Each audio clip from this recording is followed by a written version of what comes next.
Hello friends, welcome to Kavitha சமையலறை.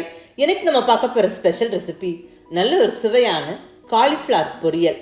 இது ஒரு சிம்பிளான ரெசிபி, பட் நல்ல டேஸ்ட்டாக இருக்குங்க. நம்ம காலிஃப்ளவரை நல்ல ஒரு ஸ்பைசி மசாலா சேர்த்து கொஞ்சமாக எண்ணெய் விட்டு நல்லா வறுத்து எடுக்கிறோம். செம்ம டேஸ்ட்டாக இருக்குங்க. இது அப்படியே நம்ம சாதத்தில் போட்டு கலந்து சாப்பிடலாம். பருப்பு சாதம், ரச சாதம், தயிர் சாதத்தோடலாம் பெஸ்ட்டு காம்பினேஷனாக இருக்கும். மிஸ் பண்ணாமல் ட்ரை பண்ணுங்க. காலிஃப்ளவரை டீப் ஃப்ரை பண்ணாமல் கொஞ்சமாக எண்ணெய் விட்டு வறுத்தெடுக்கணும்னு யோசிக்கும் போது கண்டிப்பாக இந்த ரெசிபியை ட்ரை பண்ணுங்க. நல்ல கிறிஸ்பி அண்ட் டேஸ்டியாக இருக்கும். என்ஜாய் பண்ணுவீங்க. நான் சிம்பிளாக செய்யக்கூடிய இந்த டேஸ்டியான உப்பு பருப்பு குழம்புக்கு காலிஃப்ளவர் ஃப்ரை செஞ்சுருந்தேன். ரொம்ப நல்லா இருந்துங்க.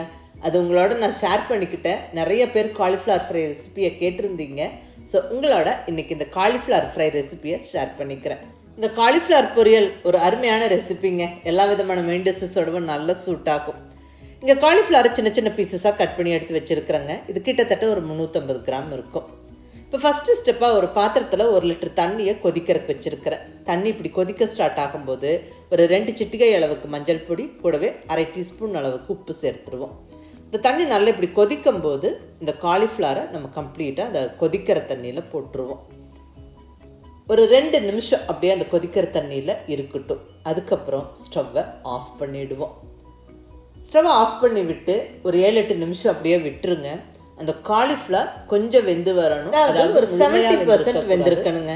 ஸோ இப்படி கொதிக்கிற தண்ணியில் காலிஃப்ளவரை போட்டு கொஞ்சம் நேரம் விட்டுட்டு நம்ம எடுக்கும்போது காலிஃப்ளவர் கொஞ்சம் நல்லா சாஃப்டாக வெந்திருக்கும். அதுக்கப்புறம் நம்ம மசாலா சேர்த்து வதக்கும் போது பர்ஃபெக்டாக வெந்துடும்.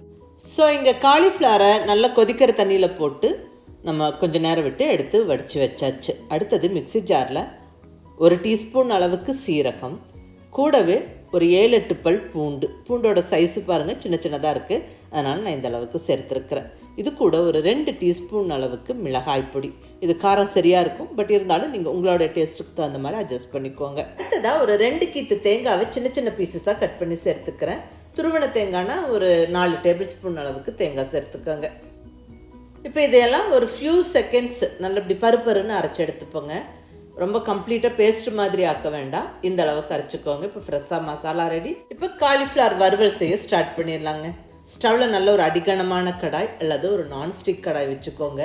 இரும்பு கடாயாக இருந்தால் பெஸ்ட்டு.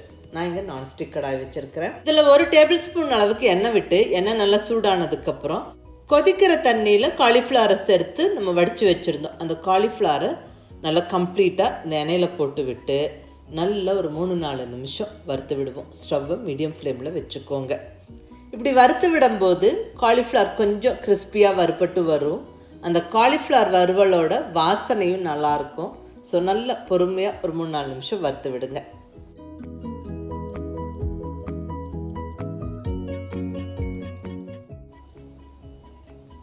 பாருங்கள், காலிஃப்ளவரோட கலர் கொஞ்சம் சேஞ்ச் ஆகிருக்கு, கொஞ்சம் ப்ரௌனிஷ் ஆகுது.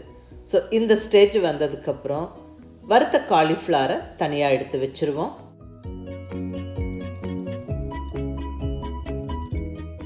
இப்போ இங்கே காலிஃப்ளவர் வறுத்த பேனில் கொஞ்சம் எண்ணெய் இருக்குது. இன்னும் கூட கொஞ்சம் அதிகமாக சேர்த்துக்கலாம். ஒரு டேபிள் ஸ்பூன் அளவுக்கு எண்ணெய் சேர்த்துக்கிறேன்.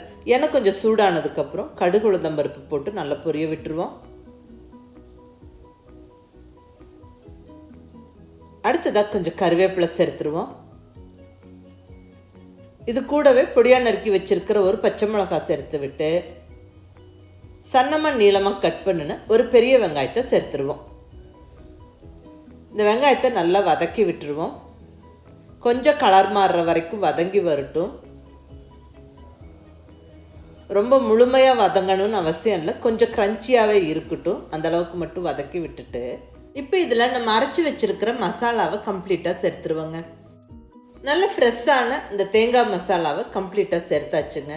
அடுத்தது தேவையான அளவுக்கு உப்பு சேர்த்துருவோம். நல்லா வதக்கி விட்டுருவோம். இங்கே பூண்டெல்லாம் நம்ம பச்சையாக சேர்த்து அரைச்சிருக்கிறோம். ஸோ நல்லா அந்த பச்சை வாசனை போகிற வரைக்கும் கம்ப்ளீட்டாக நல்லா வதக்கி விட்டுருவோம். ஒரு 2 நிமிஷத்துக்கு மேலே ஸ்டவ்வை கண்டிப்பாக லோ ஃப்ளேமில் வச்சுக்கிட்டு நல்லா வறுத்து விடுங்க.